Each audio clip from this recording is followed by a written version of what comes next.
본 연구는 대학 신입생 글쓰기에 나타난 오류를 문장 칭유해서 분석하고 그 오류 양상을 고찰한 것이다. 대학 신입생의 글쓰기 79편에 나타난 문장 차원의 오류를 범주별로 분석 고찰했다. 안녕하세요. 저는 글쓰기와 말하기를 가르치고 있는 이연정이라고 합니다. 신입생 뼈 때리는 논문 쓴 글쓰기 교수. 최근 커뮤니티에 올라 화제가 된 이 논문. 대학 신입생 글쓰기에 나타난 문장 오류 양상 분석. 작성자를 찾아왔습니다. 제가 본격적으로 신입생을 가르치기 시작한 건 여기 부임에서 처음이거든요. 피드백하는 과정에서 제가 생각했던 것보다 심각한 결과도 좀 나왔고 도대체 어디서부터 어떤 문제가 있는지를 범주별로 한번 정리해봤으면 좋겠다. 그래서 이 교수님이 발견한 신입생의 흔한 글쓰기 오류는 어떤 게 있을까요?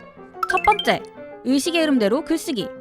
하나의 문장이 어떤 거는 7줄, 8줄까지 길어지는 그게 한 문장이에요. 그래서 무슨 말을 하고 싶은지 알기가 어렵고, 두 번째, 문맥에 어울리지 않는 단어 선택. 아주 낡고 오래되고 지저분하고 이런 편의점을 소개하는데 썩어가는 편의점이다 이렇게 표현을 한 거예요. 저도 그냥 빵 터졌죠. 세 번째, 구어를 글쓰기에 사용하기. 제일 많이 쓴 게 아르바이트로 풀라고 제가 친절하게 설명을 해주거든요. 그래도 끝까지 최종본에 알바가 등장을 합니다. 카톡에서 주로 볼 수 있는 그런 표현들이 좀 많고요. 요즘 학생들이 경제성을 굉장히 중요하게 생각하잖아요. 다 줄여놓잖아요. 네 번째, 신뢰할 수 없는 참고 문헌. 블로그, 티스토리, 정말 출처도 알 수 없고 누가 썼는지 초등학생일 수도 있어요. 미심쩍은 자료들을 정말 참고 문헌 한 페이지를 가득 채워놔요. 이 교수님은 신입생들의 글쓰기 문제점을 정확히 파악해 동료 교수님들과 논의하면서 더 잘 가르치기 위해 이 논문을 작성했다고 하는데요. 그런데 이게 학생들한테 얘기할 줄 정말 몰랐어요. 학생들이 보면 안 좋아할 것 같아요. 밸런스 게임 아니요. 코너 속 코너! 밸런스 게임! 리포트를 쓸 때 가장 많이 하는 불량 걱정에 대한 겁니다. 글씨 크게 하기 대 글자 간격 넓히기. 하나, 둘, 셋! 간격이요. 저는 리포트를 낼 때 글자 크기를 지정해줘요. 그래서 학생들이 다른 생각을 못하고 일단 그 주어진 폰트에서 최선을 다하죠. 자간을 높인다던가 줄간격을 높인다던가. 근데 보면 다 알아요. 리포트를 쓸 때 나를 지칭하는 방법에 대한 이야기입니다. 나를 어떻게 써야 할지 모르겠다는 신입생이 많은데요. 본자라고 칭하기 대 왓다시라고 칭하기. 하나, 둘, 셋! 본자로 할게요. 좀 있어 보여서. 한자어니까. 에세이 같은 경우는 나를 써도 상관없어요. 그런데 학술 보고서 같은 경우는 나와 저가 들어가면 안 되거든요. 그래서 이 연구는, 이 보고서에서는 이런 식으로 지식인으로 리포트 쓰기 대 나무위키로 리포트 쓰기. 나무위키 많이 써요. 거기에서 약간 좀 정제를 해서 갖다 쓰는 학생들 많거든요. 접근성이 지식인이 초등학생이 접하기가 좀 더 쉬워요. 그래서 저는 나무위키를 택했습니다.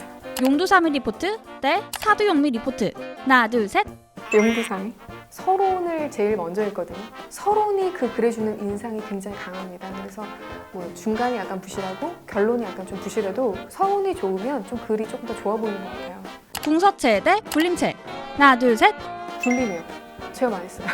진지한 느낌은 있는데 궁서체 잘 안 읽히고요. 굴림이 조금 더 리포트 확인할 때 눈에 잘 들어오는 것 같아요. 그냥 함초롱 바탕이 전 제일 좋은 것 같아요. 제일 눈에 좀 잘 들어오는 편인 것 같아요. 필기체만 안 쓰면 돼요. 다음은 학생들이 리포트를 쓰면서 교수님께 궁금한 게 있다고 해서 준비했는데요. 교수님 레포트 길게 쓰라고 하신 이유가 뭔가요? 분량은 어떻게 정하시나요? 그러니까 저는 한 장에서 2장 정도를 요구를 하는데 그것도 길게 느낀다 그러면 좀 꿀밤을 한 대 조금만 자료를 찾아봐도 내가 쓸 건 넘쳐나서 오히려 분량을 저는 넘기면 감점한다고 그래요. 조금 그 무게가 있는 그런 주제들 같은 경우는 그냥 4장은 써야지 하는 것들이 경험에서 다시 우러나는 것 같아요. 교수님 첫 문장만 봐도 레포트 점수 어느 정도 결정이 나나요?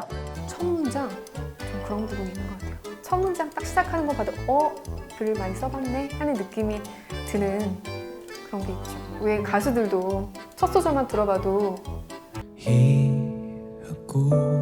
그렇죠. 박수 칠 준비하잖아요. 비슷한 것 같아요. 저희 다른 교수님들 과제도 있다는 걸 고려하고 과제를 내주시는 건가요? 네네.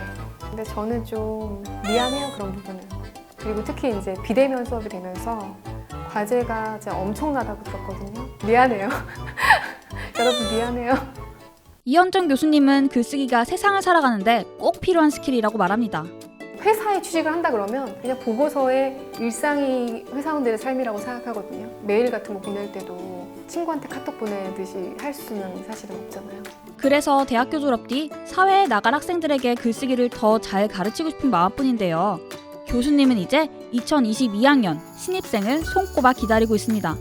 신입생 여러분, 초, 중, 고등학교 때 글쓰기를 많이 못 배웠다고 해도 너무 걱정하지 마세요. 성심성의껏 지도해드리겠습니다. 학생들을 너무 사랑해 이런 무시무시한 논문까지 낸 글쓰기 교수님. 교수님의 팩폭 덕분에 이젠 글쓰기가 하나도 무섭지 않아요. 대신 교수님이 더 이번 영상을 만든 PD가 추천하는 영상도 보고 가세요.